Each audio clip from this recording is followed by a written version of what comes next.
tal? Avez-vous bien écrit depuis la dernière fois qu'on s'est vu? En tout cas, moi, oui. Et on va encore écrire aujourd'hui. J'ai beaucoup écrit ces derniers jours, 10 000 mots en 5 jours. On peut pas dire que ce soit habituel, surtout pour moi et ma moyenne de 5 000 par semaine. Mais en tout cas, je l'ai fait et ça m'a mené à un mini dégoût d'LSP. Et c'est vraiment pas le moment, pour des raisons que je t'expliquerai plus tard dans la vidéo. En tout cas, maintenant, je dois éviter que ma pause de 2 jours ne se transforme en 2 semaines. Et pour ça, je vais utiliser ma technique ultime. J'ai nommé écrire autre chose. À chaque fois que je ne peux plus me voir LSP, et ça arrive assez souvent, mon premier réflexe est d'aller écrire quelque chose d'autre. Peu importe ce que c'est. Ça peut être un poème, une nouvelle, peu importe le genre, j'écris juste. Et jusque-là, ça a marché plutôt bien. Et je te rassure, ça continue à marcher. Donc je me suis dit que cette fois-ci, j'allais me mettre un peu de challenge. Cette fois-ci, je ne vais pas écrire la première chose qui me passe par la tête, je vais aller demander de l'aide au nouvel outil préféré de l'humanité, ChatGPT. Oui, oui, nous, écrivains, avons le droit d'utiliser l'IA aussi. À part si c'est pour écrire ton roman de A à Z. Désolé, mais dans ce cas-là, tu n'es pas un auteur. Bref, c'est pas le sujet. Je suis donc partie demander à ChatGPT de me donner une idée d'histoire à écrire. Bon, d'abord, on peut voir que je sais pas écrire, MDR. Mais ensuite, il m'a donné sa première idée que j'ai tout de suite mis de côté. Parce que ça ressemblait assez à LSP et c'était de la fantasy, le genre que je voulais fuir. C'est sa deuxième idée qui m'a tout de suite happée. Est-ce que c'est le bon terme? Je pense pas, mais bon. De là, je cours ouvrir un document Word et puis je me dis stop! Que fais-tu, sale folle? Je me suis repris et suis partie me préparer un café au lait et mettre cette playlist que j'adore. Et là, j'ai pu commencer à écrire. Donc, c'est l'histoire de 3 personnes. Jules, 38 ans, il vient de perdre sa sœur et pense à vendre le café qu'ils tenaient ensemble.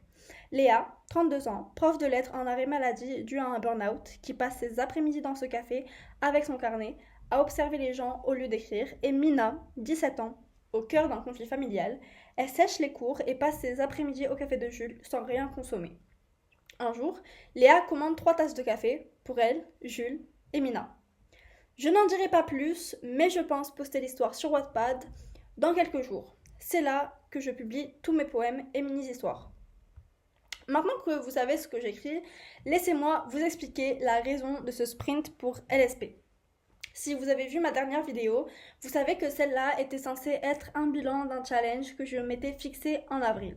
Le truc, c'est que mes plans ont changé. Et non, ce n'est pas juste une excuse parce que je suis indisciplinée et incapable de rester constante. Enfin un peu. Mais c'est surtout parce qu'il est temps de couper le cordon ombilical. J'adore cette métaphore. En juin, c'est mon anniversaire et l'occasion parfaite d'envoyer mon bébé en maison d'édition. Et pour ça, il faut que j'avance vite. Je ne vais pas m'étaler sur cette partie-là pour l'instant. À présent, je vous lis les premières lignes de l'histoire. Jules avait ouvert les stores il y a de cela 1 heure lorsque le premier client arriva. Il prit sa commande, un latte glacé, comme s'il ne faisait déjà pas assez froid en cette matinée d'automne. Mais il ne dit rien et alla le préparer. Les employés commençaient leur journée à 8h moins le quart. Il était 30. Il aurait aimé leur faire entamer leur journée de travail plus tôt, mais des économies étaient nécessaires. Après avoir fermé le café pendant 3 mois, c'était à peine s'il pouvait se permettre des douches de plus de 5 minutes. Alors il faisait l'ouverture et la fermeture seul. Et même à présent que le café avait officiellement repris, les anciens clients récurrents avaient perdu leurs habitudes. Jules devait donc se contenter de ceux qui passaient par là par hasard, ou chercher de nouveaux cafés pour se détendre. Et puis, il y avait cette gamine qui s'amusait à s'asseoir à la même table tous les après-midi, occupant une place qui aurait pu être prise par des consommateurs. Il était à peu près sûr qu'elle n'avait pas encore fini le lycée.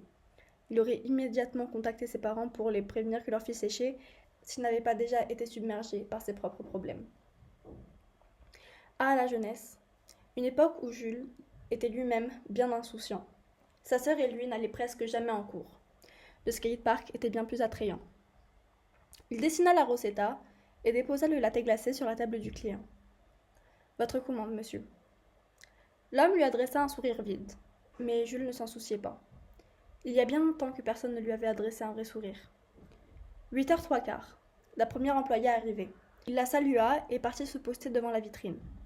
Dans 5 minutes, la femme aux Americanos arriverait. Il l'appelait ainsi parce qu'elle commandait toujours la même boisson. Elle arrivait également tous les jours à la même heure, couverte de poils de chat et empestant la cannelle. Jules détestait la cannelle. Ça lui rappelait trop sa sœur, Lisa. 2 autres clients arrivèrent en même temps que le deuxième employé. Le troisième était en retard. Le patron partit se servir un pain au raisin avant de s'installer aux côtés de la table de la fille qui ne commandait jamais. Serait-elle encore là aujourd'hui ? Si c'était le cas, Jules aurait enfin une discussion avec elle.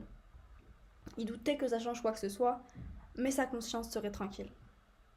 La femme aux Americanos arriva. Cette fois-ci, son cahier n'était pas orange, mais marron, et elle avait le même stylo bille bleu. Écrirait-elle quelque chose aujourd'hui, ou continuerait-elle de dévisager chacun de ses clients ?